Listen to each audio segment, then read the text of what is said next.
and welcome to Killer Queens, a true crime podcast. I'm your host, Torella. And I'm your better, prettier, younger host, Tori.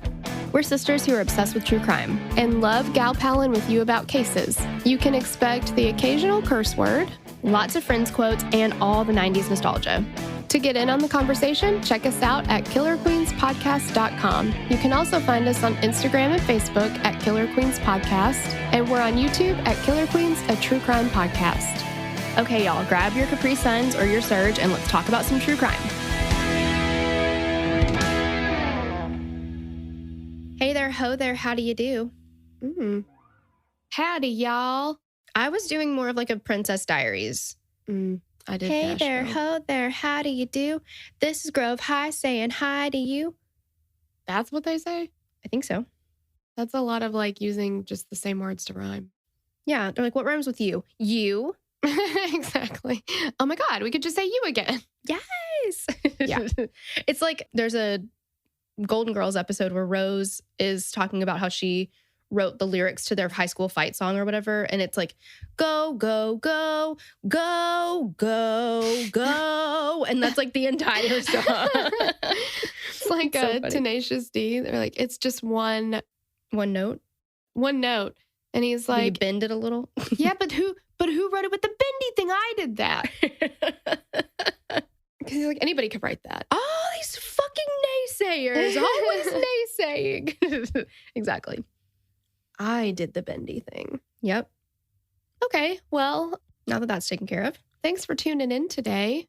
And, it's Killer Queens. And we are the true crime podcast for people who like 90s stuffs. Mm-hmm. Mm-hmm. Exactly. Because we're going to throw them in there. Or obscure movie quotes. I mean, we don't know where today is going to take us. No. I do already have an idea of talking about something from the movie Together on MTV. So get ready for that if you've ever seen it. Oh, it's so good. And if you haven't seen it, Oh my don't God, try to watch find it. it to buy it because it's very expensive. But do try to find a way to watch it. Mm-hmm. But you didn't hear that from us. No, We're not telling you to do anything like that. not illegal or anything. Like, don't do, yeah. No. But yeah, so today we're covering 2 cases of 2 missing men, both unsolved. Basically, Tori's nightmare come to fruition. Yes, I just, I don't think that it's a secret unless this is your first time ever listening to us. And if that's the case, hey. And also, here's a bunch of negativity I'm going to spew at you. I don't like unsolved cases because I need closure. I need like everything to be wrapped up in a little bow and be like, here's the situation. Mm-hmm. I don't want to be like, where did he go? Wait, which way did he go? Which way did he go? Yeah, I want to know. Well, that's not going to happen. Well, thanks. So Thanks I feel for like shooting we should it to me just, straight. yeah, I feel like we just need to get that out there. Just Before we get into the case, though, we do want to let you know about the Patreon. Yeah, we do. If you've been here a while, if you're brand new here, we'll tell you about it either way. So we have all of our episodes also on the Patreon feed, ad-free. So that's a big one.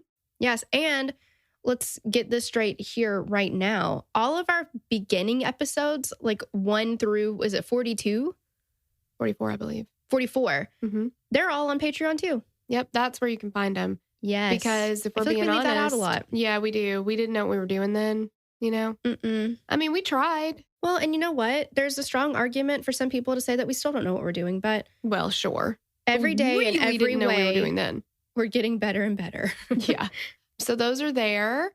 And of course, you got bonus episodes. We do Murder Mixtape every Wednesday. We cover just a whole other case. Yes. And then, so it's just an extra full episode. And then Fridays, we do Doc Jams. And that's episode by episode coverage of a docuseries of your choosing. So Mm-hmm. the Patreon members, they vote on what we're going to cover.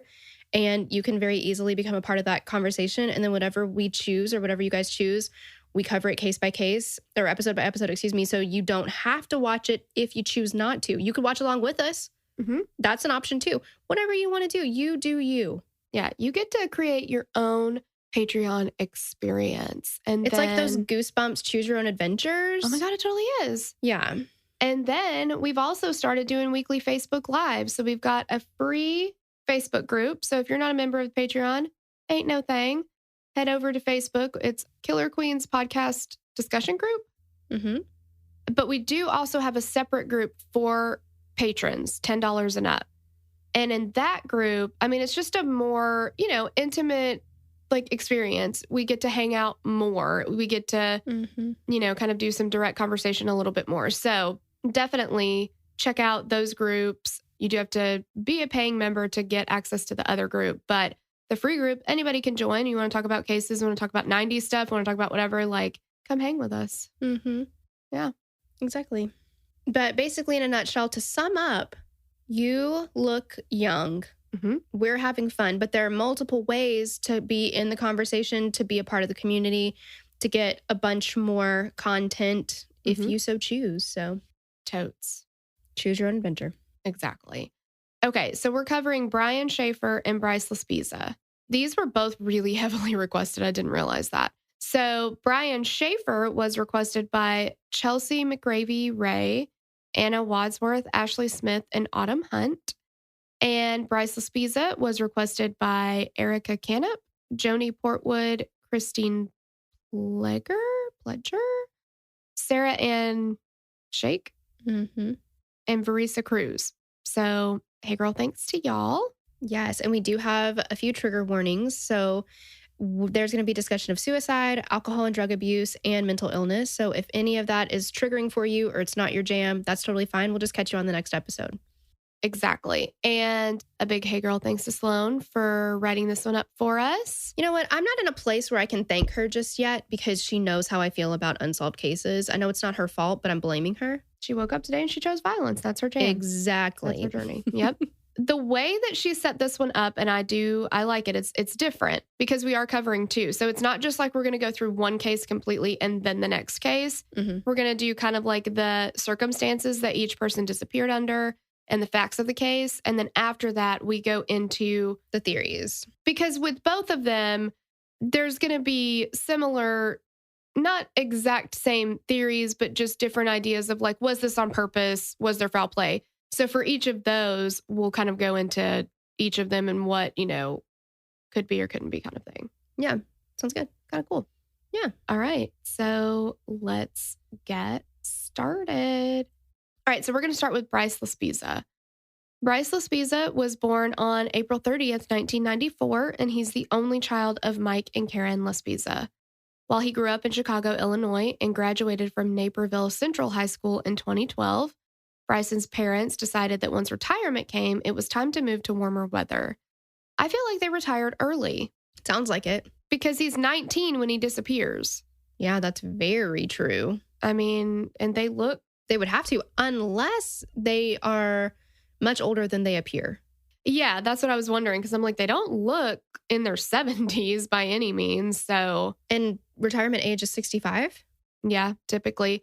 I mean, they lived in California. It seemed like they were doing pretty well on money. So I think whatever they did for work served them well. Yeah. So they end up moving the family to Laguna Niguel, California. Bryce was reported to have always been a good student and athlete. He played football and baseball in high school. And now that he was a high school graduate, he decided he was going to take classes at Sierra College in Rocklin, California. There are some differing reports on whether or not this is what Bryce wanted to do or if this is what Bryce was told to do, and we'll get into that a little bit later. In the days leading up to Bryce's disappearance, he had started acting strangely. So strangely that his roommate and good friend Sean Dixon had called Bryce's mom, Karen, to voice his concerns. I feel like that's very significant. Because if you're talking about college kids that live together, that hang out together, you're drinking together, you're doing stupid shit together, you are not going to call your friend's mom unless it's bad, right? Yeah, exactly. Yeah, it seems like the behavior was very, very strange. Yeah, so alarming that he needed to reach out and possibly put himself in an uncomfortable position to be like, hey, here's what's going on here. Something that you don't really want to talk to a parent about.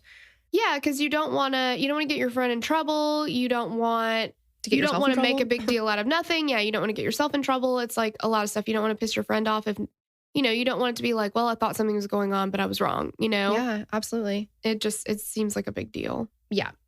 Create some discord where there may be Exactly. Wouldn't have to be. Yeah. Both Sean and Bryce's girlfriend, Kim Sly, had seen a shift in his personality. They said that Bryce was now drinking heavily, saying that he, quote, downed a bottle of hard liquor every weekend. That honestly doesn't sound that big of a deal to me. I guess it depends on how big the bottle is. Yeah, are we talking a handle? Are we talking... Right. Yeah. I watched an episode of Disappeared on this as one of the things, and in the reenactment, they were showing more like a fifth bottle. There was definitely no handle on it. I don't mean to be a whatever you want to call me in this moment. I don't know. That's not that alarming for a college kid. I mean, I couldn't down that much by myself, but when I was this age, I was drinking both nights on the weekend. You know, it was just we'd party Friday night, pass out, wake up, do it all over again, go to work, sleep it off, whatever. Yeah. And then do it all over again Saturday night. Yeah. So drinking that much on a weekend, that doesn't sound concerning to me necessarily. If it's every night, I think that that's pretty, that's alarming. Like, I think that, you know, your poor liver, you should not be putting it through that much. Yeah. But a fifth, if you're mixing alcohol, like if you're mixing drinks, it can go pretty quick. Oh, yeah, for sure. Definitely. And I mean, you're talking about college kids. So exactly. You're having people over, you know, they can run on 20 minutes of sleep and be completely fine and be hammered drunk and then wake up probably still drunk and keep going. I mean, I've done it. Hell, I know I've done it. I mean, you know, you start out with a chaser and then that chaser somehow magically turns into more alcohol. So you're chasing alcohol with more alcohol. I mean, God, who hadn't been there? I know. And then you show up to work the next day still wearing the same shit you wore the day before. And you're like, with your lipstick all smudged and stuff. Yeah. Yes. Like, I'm here, bitch. That don't ask me anything else. And people are like, what smells like a dumpster? Yeah. Did you go to a bonfire yesterday? Mind your business, Susan. Yeah, exactly. I'm here, aren't I?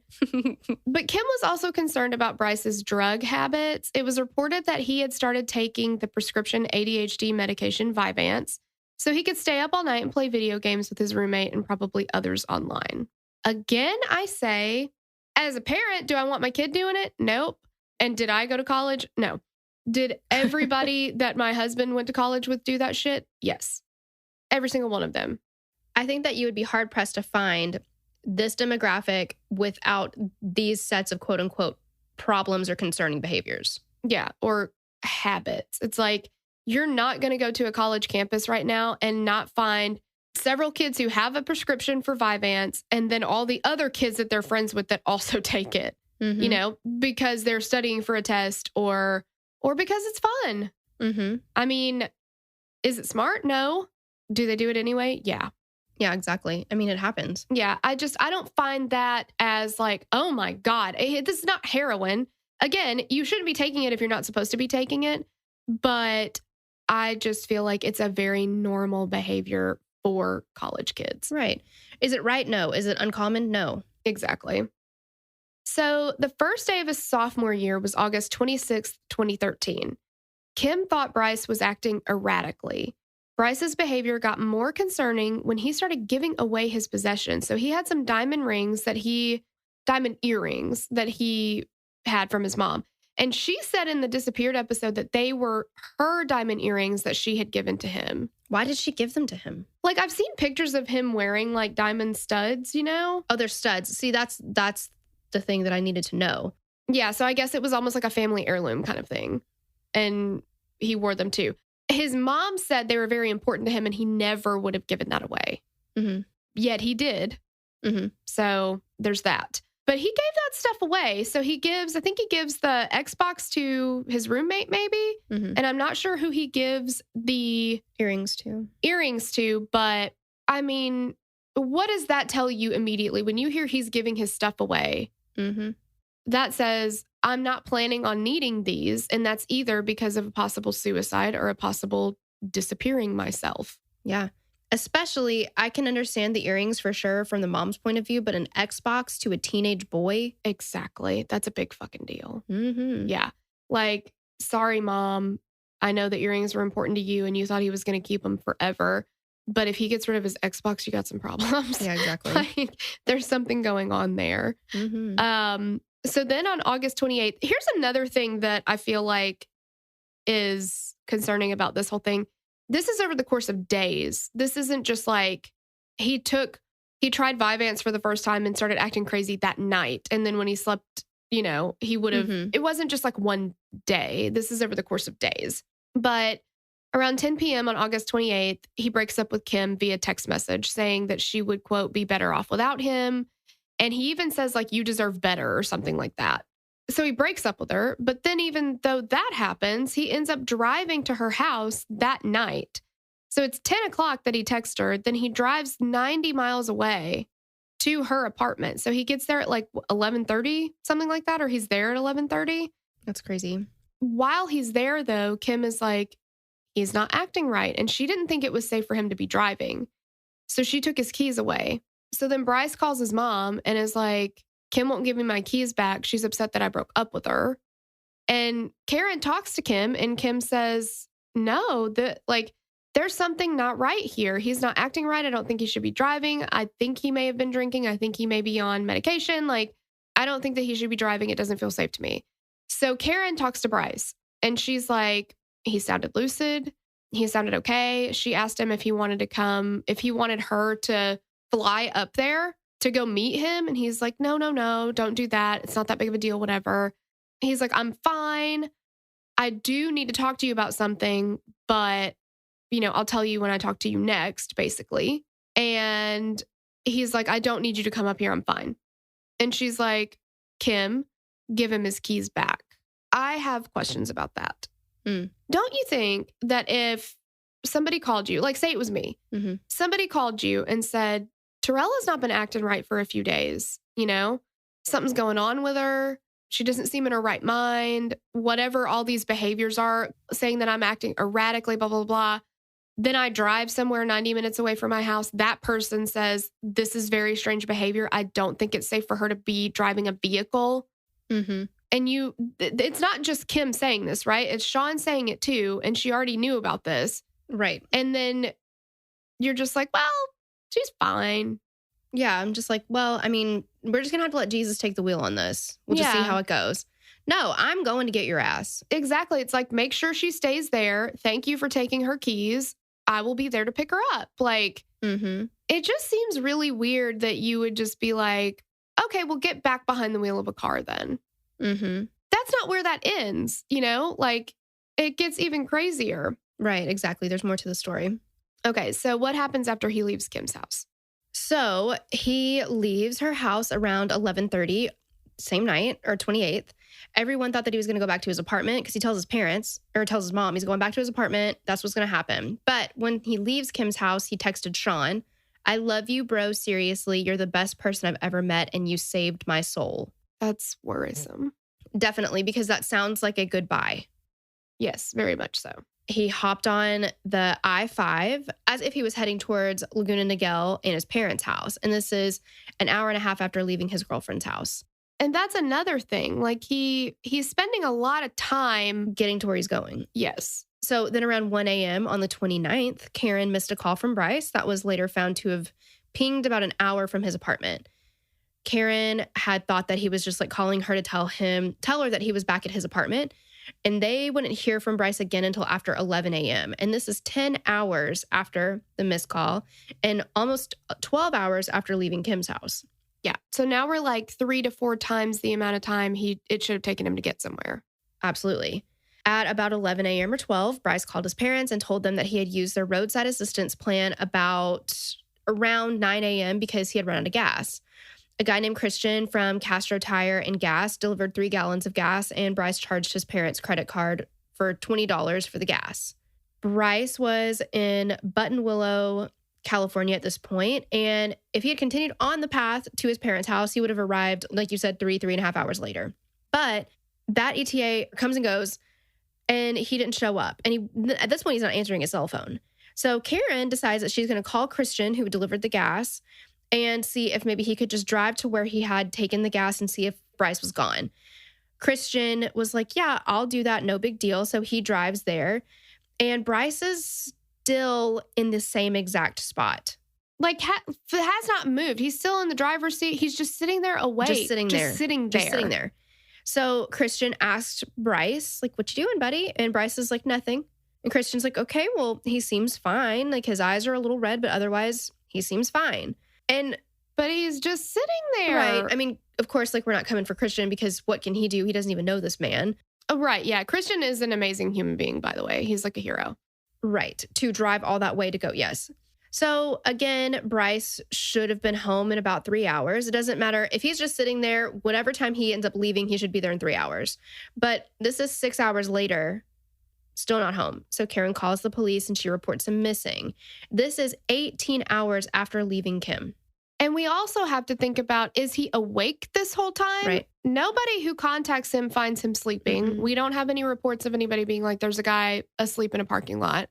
So he's just sitting there, just staring into space, apparently, for 18 hours. 18 hours, yeah. So the California Highway Patrol found him 8 miles from where Christian had left him. So he moved 8 miles in 9 hours. 9 hours. And he's like on the side of the road, right? Right. I could understand that taking that much time to move 8 miles. If you ask me to run them, it would take me 9 hours.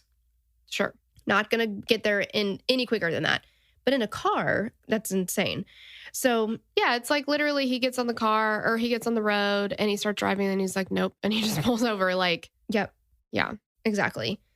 The highway patrol officers spent 20 minutes talking to Bryce and they searched his car. But so he's got the same kind of erratic behavior. The officers are like, we really need to search your car for drugs and alcohol, but they didn't find anything. Bryce passed a field sobriety test, and the officers said that he seemed to be acting normally other than just sitting in his car for hours on end. The officers noted that Bryce was reluctant to call his mom when the officers told him to, and he was so reluctant that the officers physically dialed the number and put the phone in Bryce's hand to talk to her. And he told her that he was on his way now, but it was also reported that he strangely told her that he was going to go hang out with some friends later. Here's another point. When the police officer finds him, and we're now 9 more hours in, and he moved 8 miles. As a parent, I would say, I need you to take him to the station, and I will be there to pick him up immediately. Absolutely. Because clearly the plan that we had been on is not going to be working at this point. We're a day in to trying to get him to move 3 hours. Well, yeah. And you're also like, has he slept at all? Right. You know, that's a concern. Like, there's something going on here. Well, and just because when the police officers left him versus when they found him started out saying erratic behavior, then they're like, well, he's acting fine now. If he's showing the same erratic behavior to multiple people in the span of 24 hours, maybe it's time to take it into your own hands and just go pick his ass up. Well, yeah. And even if he can hold it together for a conversation and be like, yeah, everything's okay. You know, what is that woman, Lori Vallow, with the, you know, where's JJ and Tylee whole thing? Mm-hmm. She had to go through a psychological evaluation when her husband, Charles Vallow, was still alive, and she passed it. These are professionals, and she was able to hold it together, you know, long enough. She didn't talk about any of her crazy doomsday shit in front of them, obviously. Right. So that's a possibility. You can, you're talking holding it together for 5 minutes while Christian's there, for 20 minutes while you're with the police officer. Right. Like, well, and there's a big difference between saying the right words and your actions. And he is showing exactly that he's not in a stable mindset. No, he has sat on the side of the road for probably 9 hours, and he should have been home 6 hours ago from that point. But we're still 18 something. Like, there's something more than wrong. That. Yeah. I feel like at this point, so let's say 18 hours. Okay. It's taken him 18 hours to move 8 miles, essentially. It should take him 3.5 hours to move 90 miles. Yeah. What are you doing? Like, there's something is wrong. Yeah. And he's just like, okay, well, I'll just drive home then. And Karen's like, perfect. See you soon. Yeah, I'll just take him for his word. Yeah. We've heard that a couple times, but clearly it's not happening. Yeah. But maybe now's the moment. Exactly. So it's just crazy. They leave him in his car. Officers said that he seemed sober, lucid, and he's a grown-ass man. So they were like, all right, well, good luck to you, and just left him. And it's not illegal to sit in your car for 9 hours. I mean, it's not. Right. But yeah. So their hands I don't understand. Tied. Well, but okay, I'm not a parent. I just, I want to put all the disclaimers on it now. Like I don't know the whole situation. I don't know what was going through their minds. I do think that if I had been in that situation, I would have handled things differently. If it was a family member or a loved one, I would, even if it was a stranger. Yeah. I'm pretty sure I'd be like, I'm going to take care of this now, because they're doing enough to involve other people, but they're not doing anything themselves. Which makes me wonder about like the actual status of their relationship. Oh, absolutely, yeah. Or, because why would you not just get in the she offered to fly out the day before. Why not get in your car now when he's that close and go pick him up? Yeah, I mean, it's 70 something miles away, basically. Yeah. So, yeah, around 11 p.m., Bryce called Karen again and told her that he was getting gas and a drink. And this is at a gas station in Buttonwillow, which means he has not fucking moved. Hasn't moved, no. This is now 24 hours after leaving his girlfriend's house. He stops. He gets $39 in gas at the Valero gas station. Then, after being in Buttonwillow for most of the day, he calls roadside assistance again from Buttonwillow. And this time, in the ID channel thing, they said it was Christian again. And they also, the way that Karen said it was that Bryce still hadn't shown up at home. She called Christian again to see if he could go check. Bryce was still in the same damn spot. And so he said, you need to get on the road. Your parents are waiting for you. Karen says you need to get on the road. So he's like, I'll follow him and make sure he gets on the interstate. And she's like, yeah, if you could do that, that would be great. So he follows him and he gets on the interstate behind him for a ways. And then he gets off and says, okay, he's on the way. He's on the road now. So then around 2 a.m. on August 30th, now 27 hours after, Bryce calls his mom again and said he'd gotten off the I-5, but he's back on it again. He's on the way. And then he calls again a few minutes later and he's like, you know what? I'm actually going to pull over and get some sleep. And she's like, yeah, that's a great idea. We think that's great. Because he said he was getting really tired. So she's like, okay, do that. That's safer. I'm just kind of surprised. I mean, why wouldn't he have taken the opportunity when he was just sitting around for 9 hours? Right. That could have been a great time to take a nap. Right. Exactly. It's definitely very strange. And she's like, okay, that's fine. Go ahead. And at this point, he's what, like an hour away from where his parents live, or an hour and a half? I don't know. He's been driving a little while. It would just be so easy for them to be like, I'm going to get in the car. You can sleep on the way back to the house. Yeah, exactly. Like, okay, pull over. Tell me where you are. Yeah, I'll come get you. You obviously need your rest. I mean, him pulling over and sleeping for an hour or so is not going to do it if he's been awake for the better part of 2 days at this point. So, and we don't know if he did sleep while he was in the car. We just don't have any time when people came up to him and it wasn't planned. He didn't know they were coming. He was awake. He's just sitting, and he never moved from the driver's seat either. He's just sitting there. So I don't know. And that's the last time Karen and Mike ever heard from Bryce. He did not pull over to sleep. He kept going.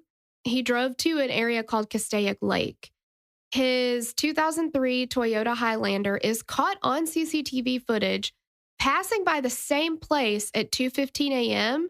And it's this big, it's like he makes a circle. He passes it again at 4:29 a.m. So he's driving around in the Castaic Lake area. Yes. Like, why would he do that? He's not making any progress anywhere. No. At 8 a.m. on August 31st, was this August 31st, 2013? Yeah. That was the day we got married. That's your wedding. Yeah. The way that he is driving in this Castaic Lake area, it reminds me of the movie The Blair Witch Project. Like, they're walking and walking and walking and walking, and they think they're making, like, progress. And then they just keep passing the same shit that they've been passing because they're in some kind of, like, weird time-space continuum. Yes. Yeah, there's something, either he doesn't realize that he's essentially making a loop, or he's making the loop on purpose. It's very strange either way. So at 8 a.m. the next morning, Karen and Mike get a knock at the front door. And they were like, we thought it was Bryce coming home. I'm like, well, the fuck would he knock on the door? Exactly. It's his house. It was the police. It was not Bryce. His Highlander had been found about 2 hours from Karen and Mike's house. It had been found at about 5:30 a.m. when police were going out to conduct a training. The SUV was on its passenger side at the bottom of a 15-foot ravine near Castaic Lake. The rear windshield was busted out, and Bryce was nowhere to be found. There was a little bit of blood in the car, but it wasn't a lot, and it was not even enough for them to think that he had sustained a significant injury. It was a very small amount on the passenger side in the back seat. Investigator Shannon Tullis said he likely didn't sustain a debilitating injury at the scene. Given his physical conditioning, he absolutely had the ability to leave that scene. What did concern everyone, though, was that Bryce's wallet, cell phone, ID, laptop, and a duffel bag with clothes in it were still in the car. Why would he not at least take a cell phone? Right, exactly. I mean, that is like a limb to a lot of people. You don't just leave that. Exactly. Also concerning was that the tracks left by the SUV indicated that Bryce had not tried to brake and was driving at a fairly high speed when he went over that embankment. So we've got a couple options here. Either we know he's been awake for a super, super long time. He had told his mom he was tired and he was going to pull off to sleep, which he, for whatever reason, did not do. Did he fall asleep at the wheel and just go over that embankment? Mm-hmm. Or did he drive off the edge on purpose? Because if you look in the ID disappeared episode, the detective actually, they go out to that area. And when you're standing on the edge of it, it looks like if you were to go over that, you'd go straight into the water, into the lake. Mm-hmm. But it's not so. Once you go over, you go down this embankment and it would take a little bit to get to the lake. So, yeah. So was he hoping to hit the water and just didn't realize? Right. That's not what was just over the other edge. Mm-hmm. They did dredge the lake for 40 miles, but they didn't find anything. They did bring in dogs to try to track his scent. They were able to get his scent, and they followed it away from the lake, and it went in the direction of a truck stop nearby, which he could have walked to. Mm-hmm. But the scent trail stopped. They, of course, did not find him. Then on September 4th, the police and family got a shock. There was a jogger running, which is, see why it's so dangerous. Either you're going to find a body or you're going to be a body. Right. They're running near Castaic Lake, and they see a brush fire. So they call 911, and the Los Angeles County Fire Department comes out. This is not a brush fire. This is a human body on fire. And of course, your thought is, Bryce disappeared here. Is this his body? The body was so badly burned, it was impossible to immediately even tell the gender. So they couldn't get an identity right away. You know, so you've got this like double-edged sword. We don't want this to be Bryce. We want him to still be alive. We would also like an answer to where he is. So, you know. Absolutely. But it wasn't Bryce. It ended up being 35-year-old Lamondre Dion Miles. And before he was burned, he'd been shot multiple times in his torso. So it was determined that Lamondre was murdered for failing to pay a debt. And what a weird thing that it would be in the same area, too. Like, definitely out there. Yeah, it's just very strange. Volunteers, dogs, rescue teams, scuba divers, helicopters, hikers, and police searched for about 3 weeks near the area, and they had absolutely nothing to go on. And even his dad, Mike, his car got broken into while they were searching. Wow. So after the body of Lamondre Miles had been found and identified, the official search for Bryce Laspisa was called off. I mean, they weren't getting anywhere. They weren't finding anything. And the LA County Sheriff's Deputy Johnny Jones said, "We pretty much exhausted searching in that area. They've found basically nothing, so we're kind of at a standstill." Karen and Mike ended up hiring a private investigator that specializes in missing persons cases. PI Denise Savastrano took on the case pro bono and stated that she feels that Bryce intended to make it to Laguna Niguel as the address was in his GPS in his car. So she was saying, look, he had his parents' address in the GPS. That's where he was headed. He met foul play along the way. Something happened. I don't believe that. Right. But he intended to go home is her belief.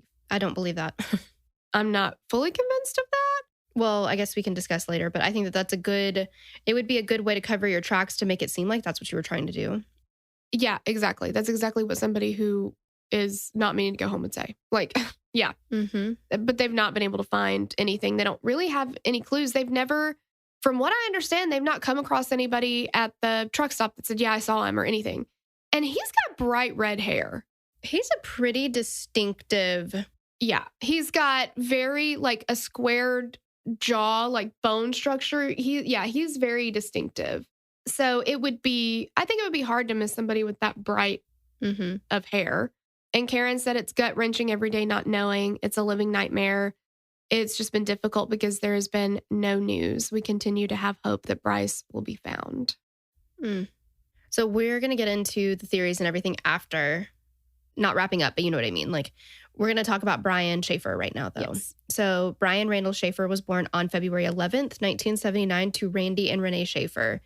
He would be followed by his little brother, Derek.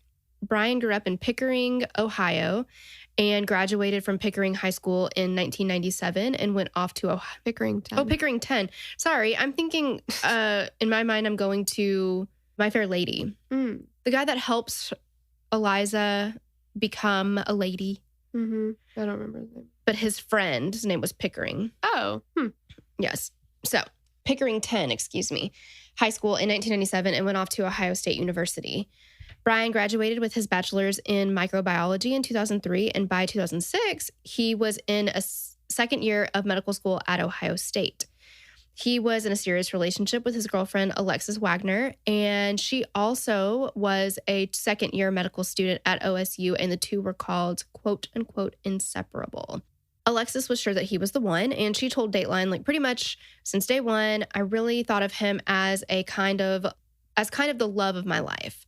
And she said that Brian would say, she described Brian saying he's brilliant, he's handsome, he's sweet and loyal and caring. And there was a post on his MySpace page, this is dating this case, I guess, where he called her amazing and awesome. The two planned a trip to Florida for spring break with their flight booked for April 3rd. And Alexis thought that he might propose on that trip. He had not bought a ring, so I don't think so, but I get why she would think that. Wishful thinking, hopefully, yeah. So in February of that year, Brian turned 27, but in March, Brian's mom, Renee, died of cancer. She was called Brian's confidant and hero, and she was the center of his universe. And then all of a sudden, she's just gone. Brian and his dad and brother were still reeling from the loss on March 31st. And it's just 25 days after Renee's funeral, when they got together at the Outback Steakhouse for dinner. Brian's friends had wanted to go out drinking early that night, but Brian was adamant that he needed to be there for his dad, so drinking was postponed for after dinner. The men had dinner and conversation, and other than the very painful missing, like, they were super upset about missing their mom and, you know, his wife from the table. Like, nothing was unusual. I mean, of course, I'm sure they're talking about Renee, reminiscing, commiserating with each other. I mean, it's super sad, but everything seemed fine. And a lot of people said he was handling it in a very healthy way. They thought that, like, you know, he was still, I mean, he was in school and he had just finished midterms at this point. He was getting ready to start spring break. So even though his mom had passed away in the midst of all that, he still completed all those things. Yes, you know? I mean, he's still on track for his career goal. And I'm sure I've heard people say, in the midst of something like that, some people really thrive on something that can kind of distract them. Exactly. And they're so busy that they need that. But I do know that Brian was really, really, really exhausted that day. Like, he had gone to the dinner with his dad and his brother and then went out late that night. But his dad was like, I didn't expect him to go out drinking because he talked about how tired he was. But so Brian separated from his dad and his brother, and he went out with his former roommate, Clint Florence. So Brian and Clint went to a bar called, and it's kind of my favorite, the Ugly Tuna Saloona. I know. I love that they said Saloona. Like, they really tied it together for me. Yes. And this is around 9 p.m. Clint said, Brian and I always went out. That's nothing new. We sat down, opened a tab, and then, had like 3, 4, 5, 20 shots of liquor. I don't know how many ever. Yes, exactly. Well, I mean, after the 6th one, they really start going down easy. I mean, does anybody know the One Round of Jose Cuervo by Tracy Byrd? I lost count and started counting again. It's so good. So good. That song. Yeah. So, you sit down, you have 11 million shots. However many. Yeah. Yeah, exactly. So around 10 p.m., Brian spoke to Alexis on the phone. So she's in Toledo visiting her family right before they go to spring break. Alexis remembers that he sounded completely normal. She said he didn't seem down or concerned or anything. And then at the end of the call, Brian told her that he loved her.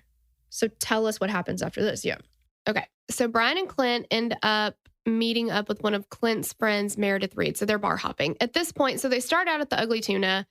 You know how it is when you go out. It's not hopping, right? And also it's just 9 o'clock. Like to me, that's like past bedtime now. But at that time, it's like we're not even hitting the bar yet. So at 9 o'clock, there's not enough going on. So they start bar hopping.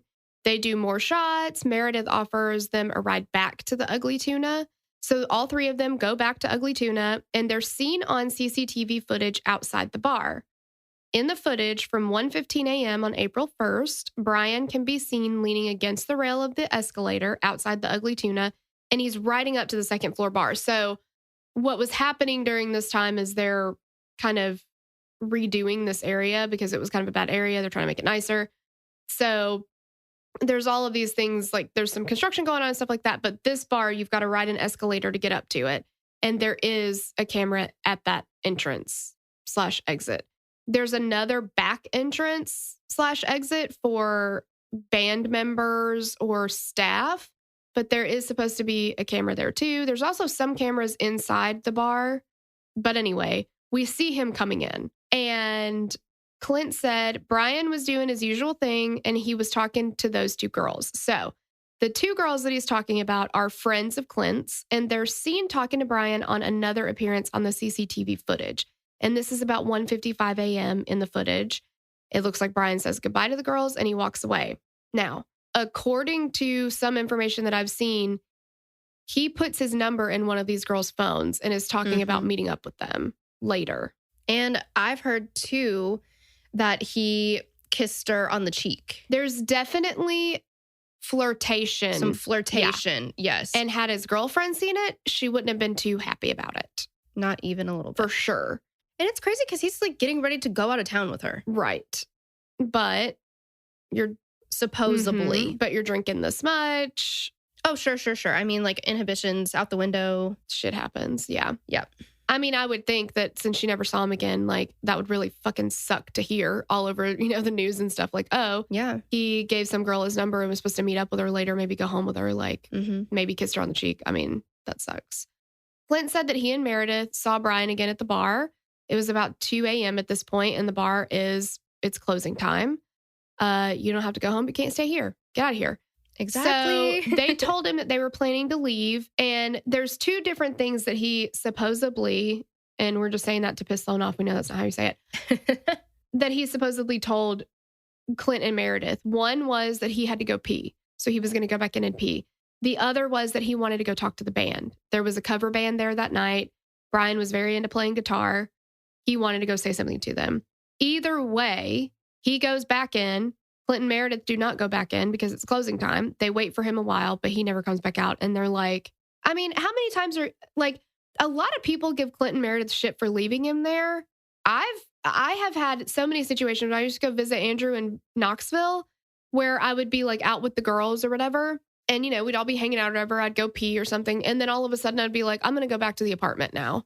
And I would just fucking ghost. Do it Irish goodbye. Just like, see ya. And they're just like, well, she must have gone home. Like, I've done that at my own party, at my own house. I'm like, I'm going to go upstairs for a second and go get a sweater. And then you never see my ass ever again.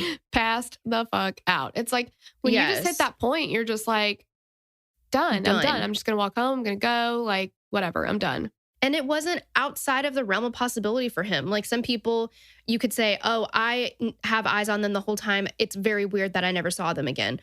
Or some people, like we just talked about, it's like, well, sometimes he splits off. Sometimes he goes and does his own thing. Right. And he only lived like a mile from the bar. And they were just like, just a couple blocks. He walked out that night, did he not? I mean, he didn't drive. So no, his car's parked at his place. Exactly. So he obviously got there just fine without it.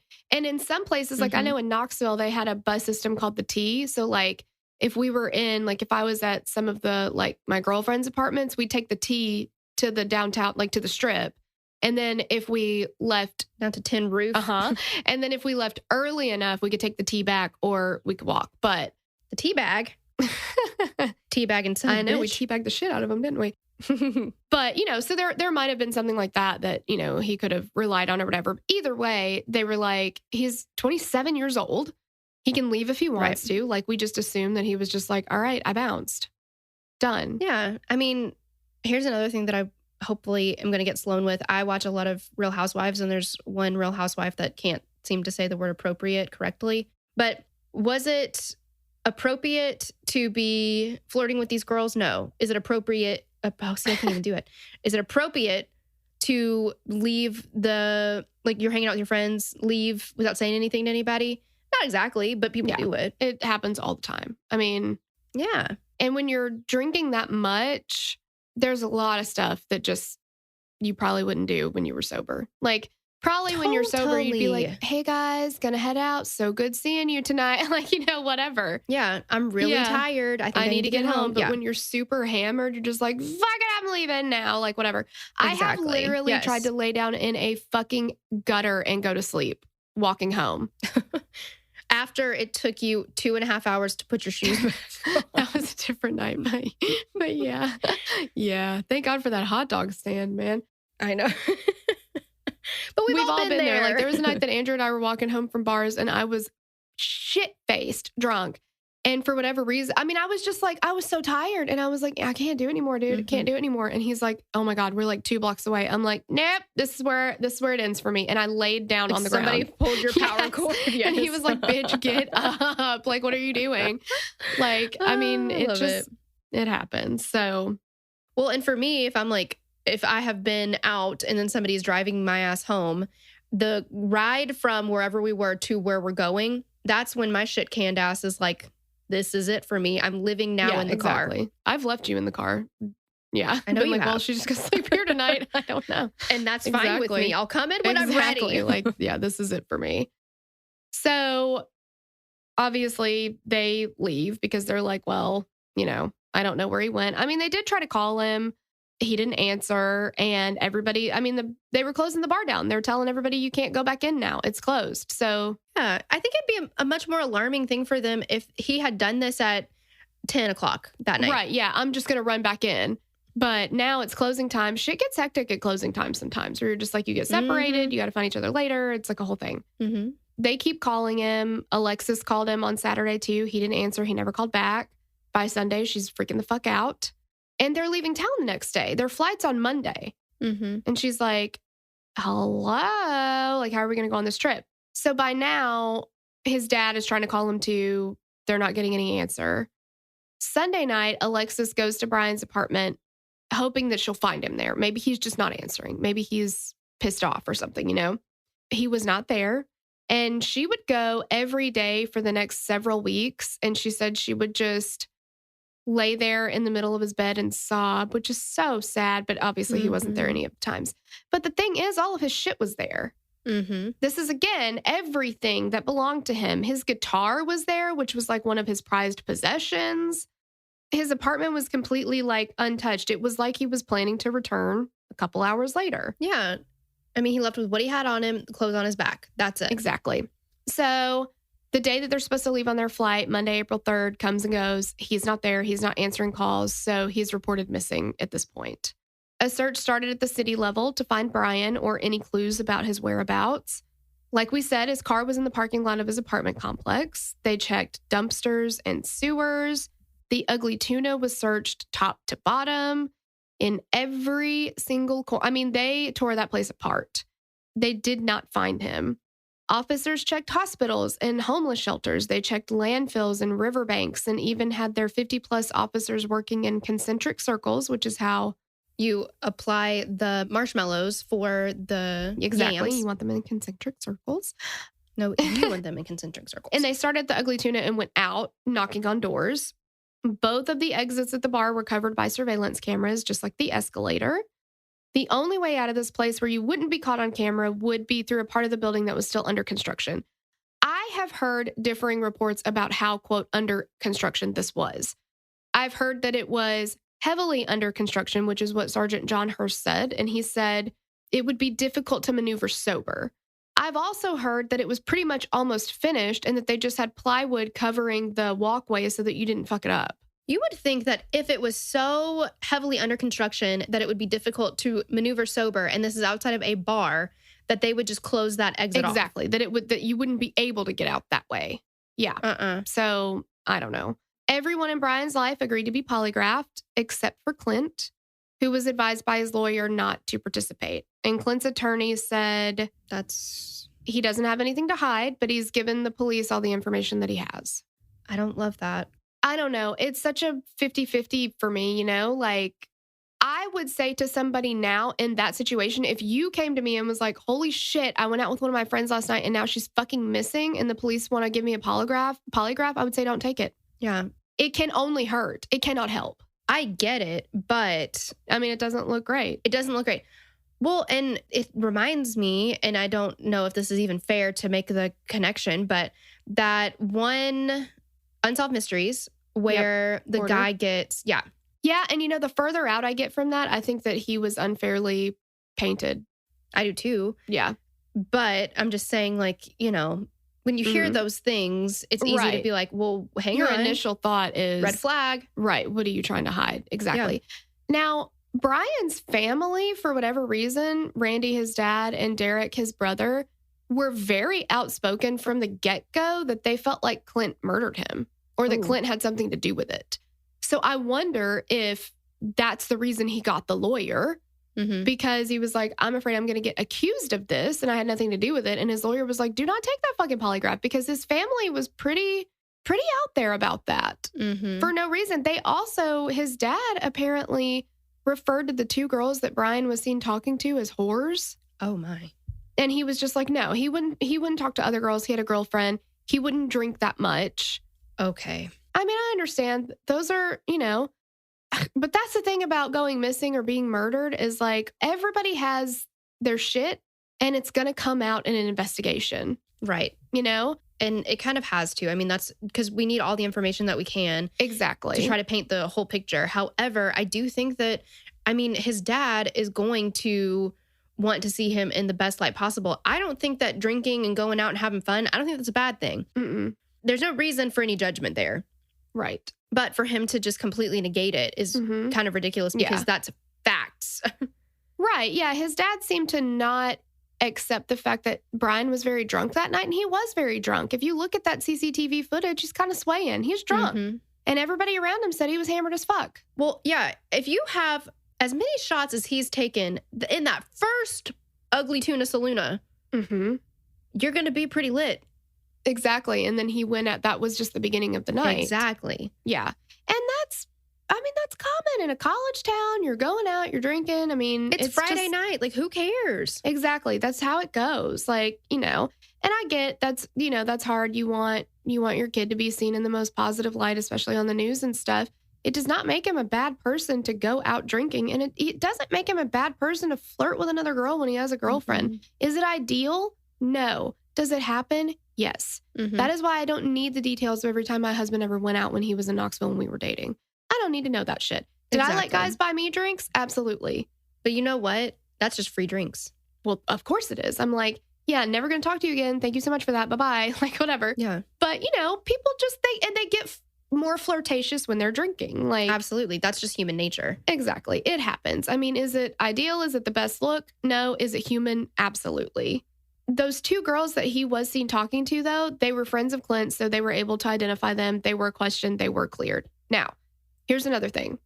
The police in the media after said that every single person was, you know, that worked at the bar, the band that night, were questioned thoroughly. And it was a few years later that people finally figured out what band was playing that night. And if you want like a super deep dive on this case, like multiple parts on it, listen to True Crime Garage, because the captain and Nick live in that area. The captain played gigs in this area. He ended up knowing the band that played that night. And he talked to them and he said, did the police question you? And he was like, yeah, they questioned us, but very minimally. They didn't really ask us a whole lot of stuff. They felt like they would not have considered their questioning thorough by any means. He did ask them too, did Brian come up and talk to you? And the guy says he does not remember talking to him, but he said that back entrance where like the band leaves, he said that there was like 20 something people that they knew that came to watch them that night. And they all left together through that entrance. And he said there was like 25, 30 people out there when they were loading up at the end of the night. He could have very well been in that crowd and this guy didn't notice, you know? So they cleared these two girls. I don't know how thoroughly they questioned them. I don't think they had anything to do with it. But could they have seen something if they had thoroughly questioned them more that could have been important? You know, same thing with the band. Could they have seen something that they might not have thought was important, you know? Right. You just never know. And his apartment ended up getting broken into after he disappeared, which was a weird coincidence, but that's just so weird. It is. Okay, so what happens when Alexis continues to call his cell phone? Right. So she called him every night, and without fail, every night it went straight to voicemail until one night in September, the phone rings 3 times and then went to voicemail. So she immediately called again, but there was no answer. And the police were able to ping it to a tower in the town of Hilliard, which is like 14 miles from Columbus. Hopes were spiked and then just as quickly dashed because Brian's service provider, Singular, Ooh, that's a throwback. I know, informed them that it was just a computer glitch, which is so upsetting. So it's like, oh my gosh, we got something finally. His phone's turned on. And then Can you imagine she's been calling him and calling him and calling him. It goes straight to voicemail and then it rings. That's like your hopes are on a pedestal. Like, that's so sad. And during this time, there's no activity on his credit card. There's no phone activity other than Alexis calling him and people calling him, I'm sure. There's no outgoing activity. Exactly. At all. And there's no activity on any of his anything else, like his credit cards, his bank account, his nothing. Brian Shaffer ceased to exist. Yeah, do anything after that point. Yeah. For all intents and purposes, it seems like he just has completely vanished into thin air. Yeah. They ended up looking into psychics too. Yes. And Randy, who's the dad, he says that he went to a psychic and they said that Brian's body would be found by a bridge in water held down by whirlpools. And so Randy took it and jumped on it. He began wading in the Olentangy River and they had a search party, spent hours in that river, and they didn't find anything. I mean, that's so sad. See, I feel like I don't know. Does the psychic believe in their psychic abilities or are they exploiting a very sad, tragic situation? Exactly. And we don't know. And I mean, because of that tip, he would just go into bodies of water and look for his son that had bridges. I mean, he thought, understandably so, maybe they had the wrong river, Yeah, exactly. And it's also not uncommon for college-age kids to be drunk and fall into bodies of water and drown.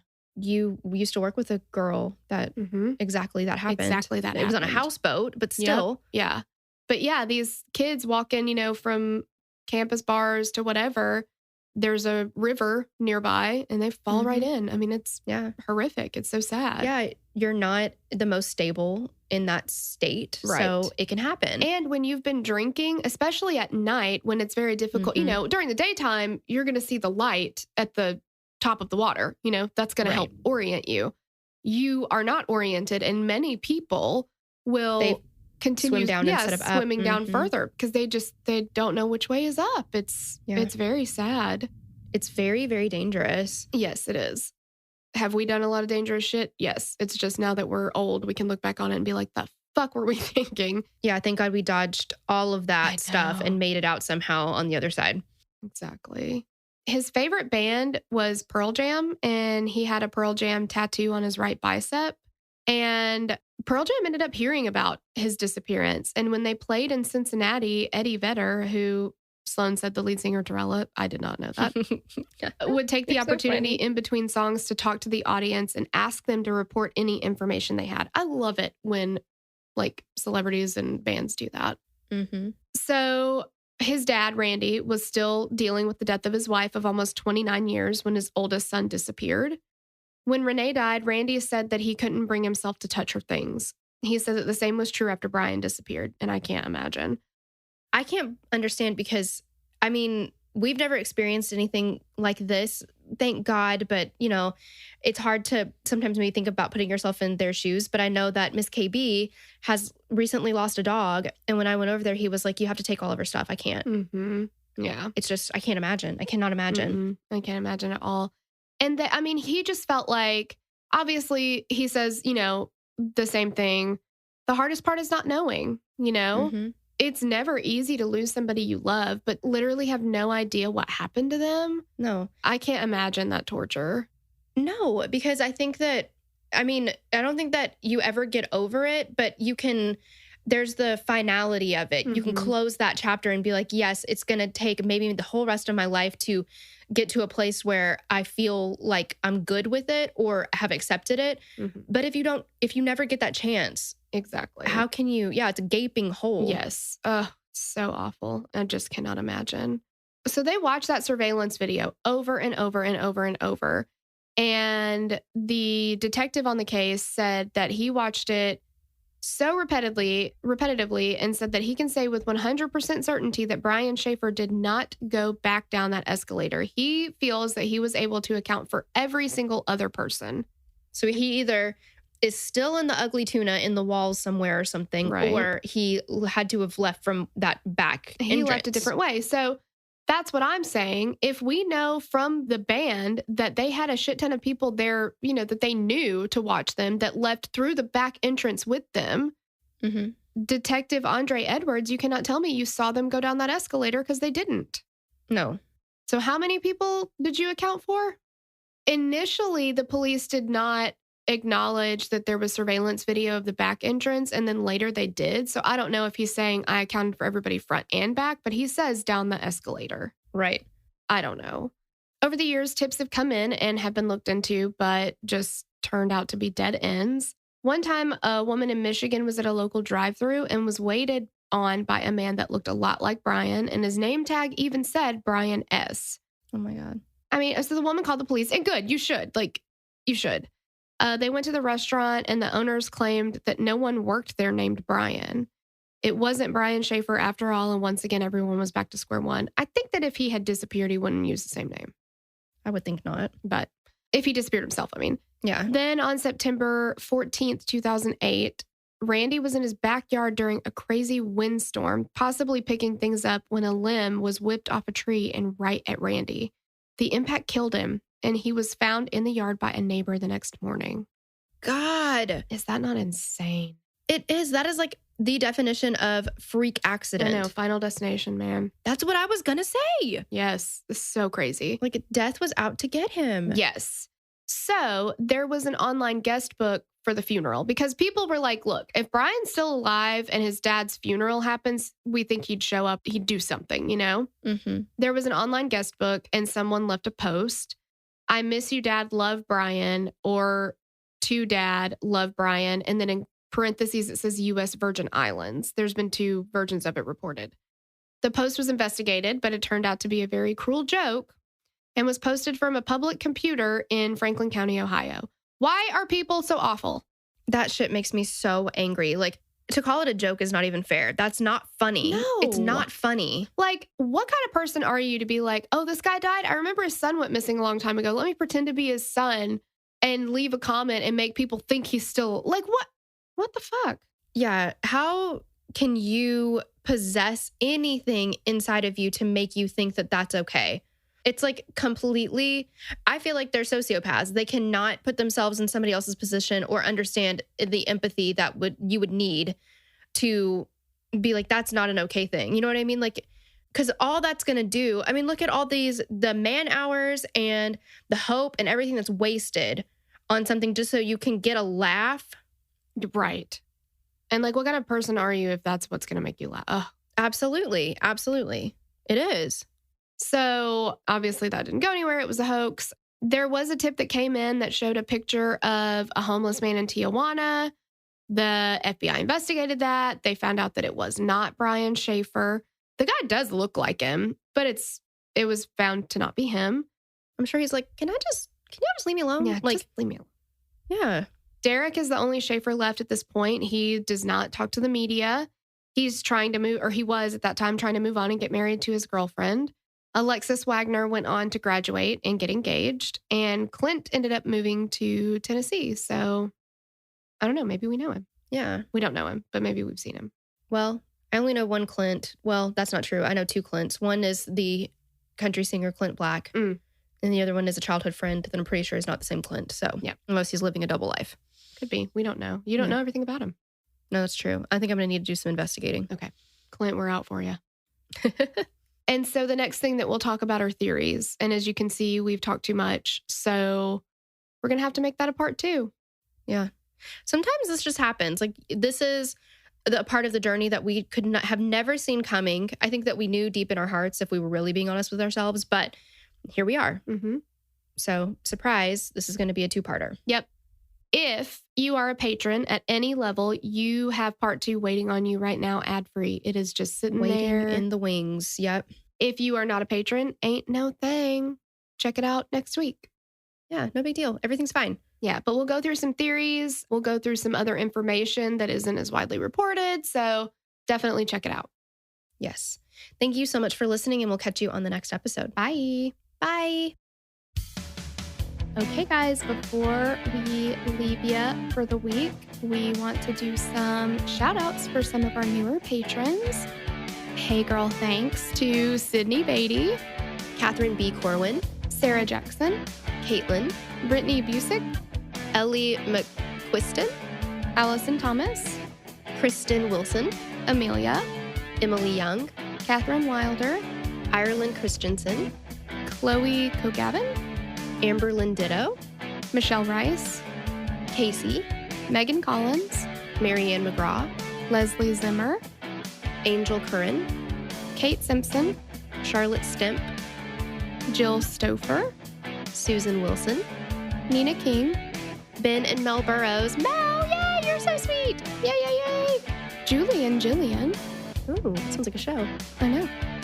Heather Houchins, Sarah Weaver, Virginia Peary, Parker Rashid. Deanne LaHoulier. That is so fun to say. I know. Carol Palmer. Bonnie Banasek. And Alicia Zimmerman. Hey, girl, thanks. Thank you. We love so you guys. much. We love you. You're the best. We could not do this without you. Thank you. Thank you. Thank you. Yes. Bye. Bye. We'd love to hear your thoughts on this case. Connect with us on Instagram or Facebook to continue the conversation. Thanks for listening, and we will meet you back here next week. Bye. The theme song for the show is created and composed by Stephen Toby. You can find more of Stephen's work on SoundCloud. Our logo was created by Sloan Williams of Sophisticated Crayon. You can find more of her work on Etsy. Visit us at killerqueenspodcast.com for merch and other info about the show.